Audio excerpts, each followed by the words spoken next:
बिस्मिल्लाहिर्रहमानिर्रहीम।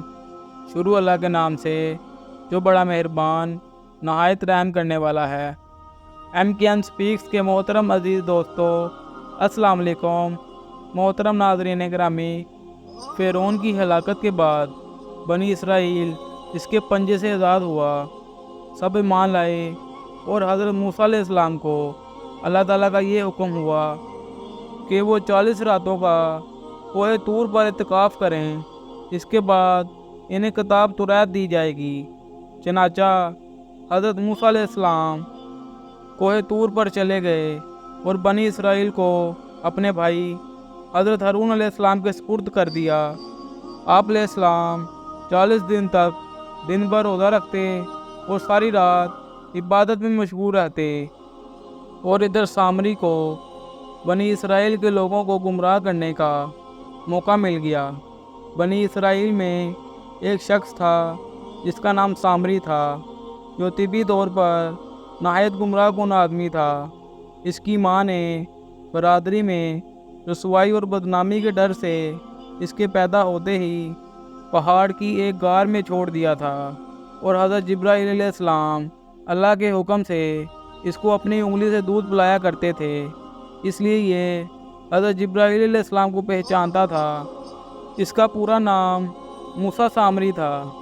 मूसा सामरी को हज़रत जिब्राईल अलैहिस्सलाम ने पाला था।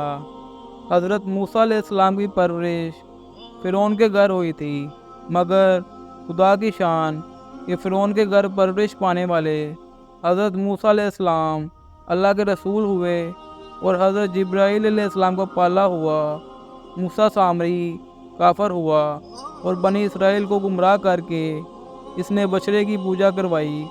इस बारे में किसी आरफ ने क्या खूब लिखा है, जब कोई आदमी अज़ल ही से नेक वक्त नहीं होता तो वो भी नामुराद होता है और इसकी परवरिश करने वाले की कोशिश भी नाकाम और नामुराद होती है। इसी तरह मूसा सामरी जिसको हज़रत जिब्राईल अलैहिस्सलाम ने पाला था वो काफर हुआ और हज़रत मूसा अलैहिस्सलाम जो फ़िरौन की परवरिश में रहे वो खुदा के रसूल हुए। इसका राज यही है कि मूसा सामरी अज़ल से ही बदबख्त था, तो हज़रत जिब्राईल अलैहिस्सलाम की तरबियत और परवरिश से इसे कुछ नफ़ा ना हुआ और वो काफर का काफर ही रहा। और हज़रत मूसा अलैहिस्सलाम क्योंकि शुरू से ही नेक बख्त थे, इसलिए फ़िरौन जैसे काफर की परवरिश से इन्हें कोई नुकसान नहीं पहुंचा। जिन दिनों हज़रत मूसा अलैहिस्सलाम कोहे तूर पर इत्तिकाफ़ पर बैठे थे, सामरी ने आपकी गैर मौजूदगी को गनीमत जाना और ये फितना बर्पा कर दिया कि इसने बनी इसराइल के सोने चांदी के ज़ेवरात को मांग कर पिघलाया और इससे एक बछड़ा बनाया। और हज़रत जिब्राईल अलैहिस्सलाम के घोड़े के कदमों की खाक जो इसके पास महफूज थी, इसने वो खाक बछड़े के मुंह में डाल दी तो वो बछड़ा बोलने लगा।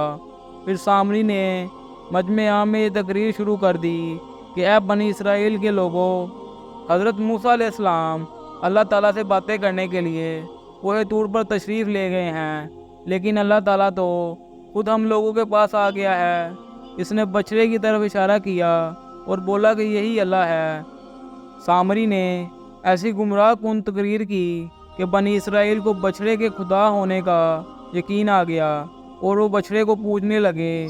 और 12,000 आदमियों के सिवा सारी कौम ने चांदी सोने के बछड़े को बोलता देखा, इसको खुदा मान लिया और इसके आगे सर झुका दिया। इस बछड़े को पूजने लगे।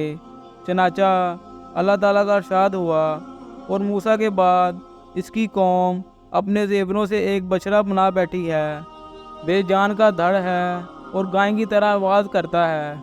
जब 40 दिनों के बाद हज़रत मूसा अलैहिस्सलाम अल्लाह ताला से हम कलाम होकर तुरैत शरीफ साथ लेकर बस्ती में तशरीफ़ लाए और कौम को बछड़ा पूजते देखा तो आप पर बेहद गज़ब और जलाल तारी हो गया। आपने जोश में आकर अपने भाई हज़रत हारून अलैहिस्सलाम की दाढ़ी और सर के बाल पकड़कर घसीटना और मारना शुरू कर दिया और फरमाने लगे, क्यों तुमने इन लोगों को इस काम से नहीं रोका। हज़रत हारून अलैहिस्सलाम माजरत करने लगे। हज़रत हारून अलैहिस्सलाम की माजरत सुनकर हज़रत मूसा अलैहिस्सलाम का गुस्सा ठंडा पड़ गया اس کے بعد آپ نے اپنے بھائی حضرت ہارون علیہ السلام کے لیے رحمت اور مغفرت کی دعا فرمائی۔ پھر آپ نے اس بچڑے کو توڑ پھوڑ کر جلا دیا اور اس کو ریزہ ریزہ کر کے دریا میں بہا دیا۔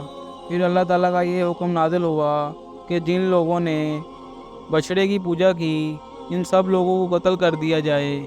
چنانچہ سامری سمیت 70,000 بچڑے کی پوجا کرنے والے قتل ہو گئے۔ اس کے بعد یہ حکم نازل ہوا کہ حضرت موسیٰ علیہ السلام 70 آدمیوں کو منتخب کر کے کوہ طور پر لے جائیں اور یہ سب لوگ بچڑا پوجنے والوں کی طرف سے معذرت طلب کرتے ہوئے یہ دعا مانگیں کہ بچڑا پوجنے والوں کے گناہ معاف ہو جائیں۔ چنانچہ حضرت موسیٰ علیہ السلام نے چن چن کر اچھے 70 آدمیوں کو ساتھ لیا اور کوہ طور پر تشریف لے گئے۔ جب لوگ کوہ طور پر طلب معذرت اور استغفار کرنے لگے تو اللہ تعالیٰ کی طرف سے آواز آئی کہ اے بنی اسرائیل، میں ہی ہوں، میرے سوا تمہارا کوئی معبود نہیں۔ میں نے ہی تم لوگوں کو فرعون کے ظلم سے نجات دے کر تم لوگوں کو بچایا، لہذا تم لوگ میری عبادت کرو اور میرے سوا کسی کو مت پوجو۔ اللہ تعالیٰ کا یہ کلام سن کر یہ 70 آدمی ایک زبان ہو کر کہنے لگے، اے موسیٰ، ہم ہرگز آپ کی بات نہیں مانیں گے جب تک ہم اللہ تعالیٰ کو اپنے سامنے نہ دیکھ لیں۔ یہ 70 آدمی اپنی ضد پر اڑ گئے اور حضرت موسیٰ علیہ السلام سے کہنے لگے کہ ہمیں آپ اللہ تعالیٰ کے دیدار کروائیں، ورنہ ہم ہرگز نہیں مانیں گے کہ اللہ تعالیٰ نے یہ فرمایا ہے۔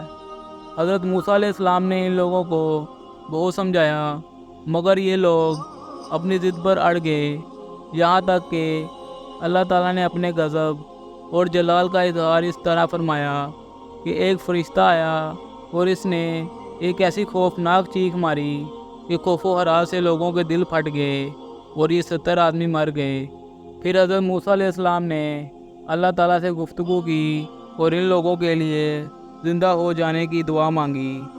اللہ تعالیٰ نے آپ کی دعا قبول فرمائی اور یہ لوگ اللہ تعالیٰ کے حکم سے پھر سے زندہ ہو گئے۔ اب تک کے لیے اتنا ہی۔ محترم ناظرین گرامی، کیسی لگی آپ سب کو آج کی یہ ویڈیو؟ امید کرتا ہوں اچھی لگی ہوگی۔ اگر اچھی لگی ہو تو میرے چینل کو لائک، سبسکرائب اور بیل آئیکن کو پریس کرنا مت بھولیے گا۔ اس کے ساتھ ہی اجازت چاہوں گا۔ اللہ حافظ۔